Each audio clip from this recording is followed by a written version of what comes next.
Thank you for inviting me to speak today. My name is Sam Grossman. I'm a high school student at Santa Monica High School in Santa Monica, and I'm here to speak about public funding for the arts. Today's culture of partisan politics has touched every aspect of life, and the arts, more specifically funding for the arts, are no exception.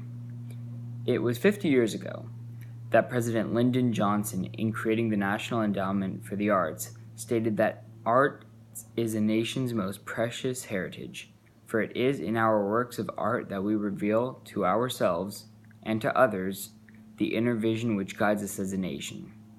And where there is no vision, the people perish. Both Alex Linke and Rebecca Gross maintained that President Johnson recognized that the arts are fundamental to our lives and culture. They provide individual benefits, but moreover strengthen and bind communities. But on the other side, funding of the arts is seen as nothing more than a subsidy for the liberal elite and maintains that it provides a disincentive for private funding of the arts and shifts money away from more important uses, according to Lawrence Jarvik. With the election of President Trump, public funding is again under fire. The president has been an outspoken critic of the National Endowment for the Arts, and we are again in the midst of one of the most serious threats to the NEA in recent memory. This side essentially lays out an economic argument against funding the NEA.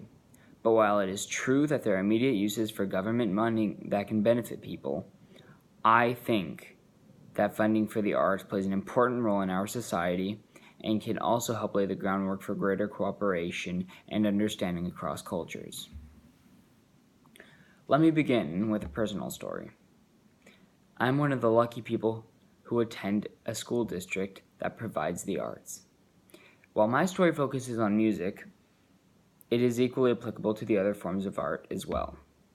7 years ago, I attended a school concert designed to help us choose and play an instrument throughout high school.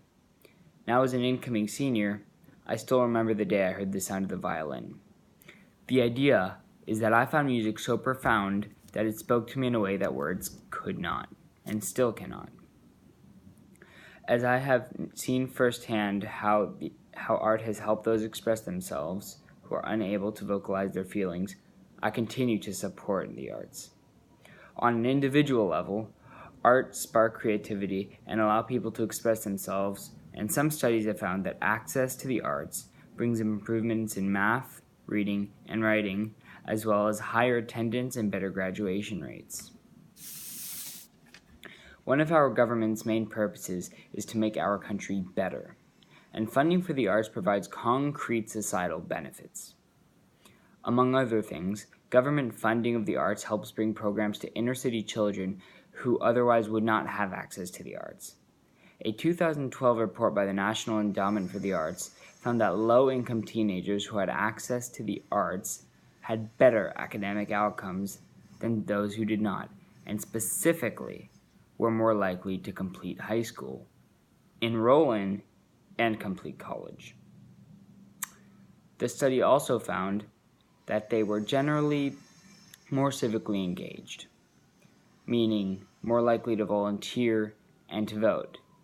And as we all know, civic involvement is a key to a strong democracy, which is a priority of our government.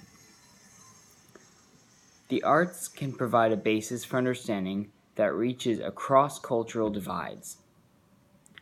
As many of you know, the Middle East is one of the most contentious areas of the world, with various factions dedicated to the complete destruction of others. But at Noir Musicale, which is a music camp designed to bring together Israeli Jews and Arabs through their common interest in music, you would not even know that such hatred existed. The camp is but one example of a place where music brought together people from different worlds and found a common platform that fostered creativity and collaboration. While music or art cannot solve the world's problems, it can provide a forum to bring together diverse groups and foster better understanding, and hopefully lead to cooperation in other areas as well. The arts have been shown to provide individual and societal benefits, as well as a platform to bridge cultural differences. While some may dismiss funding of the arts in favor of other government spending, military spending for example, cutting such funding will not save significant federal money, but would certainly deprive communities of benefits that stem from art and creativity and improve their lives.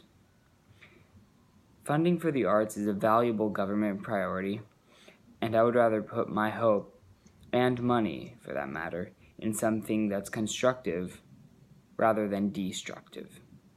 Thank you for your time.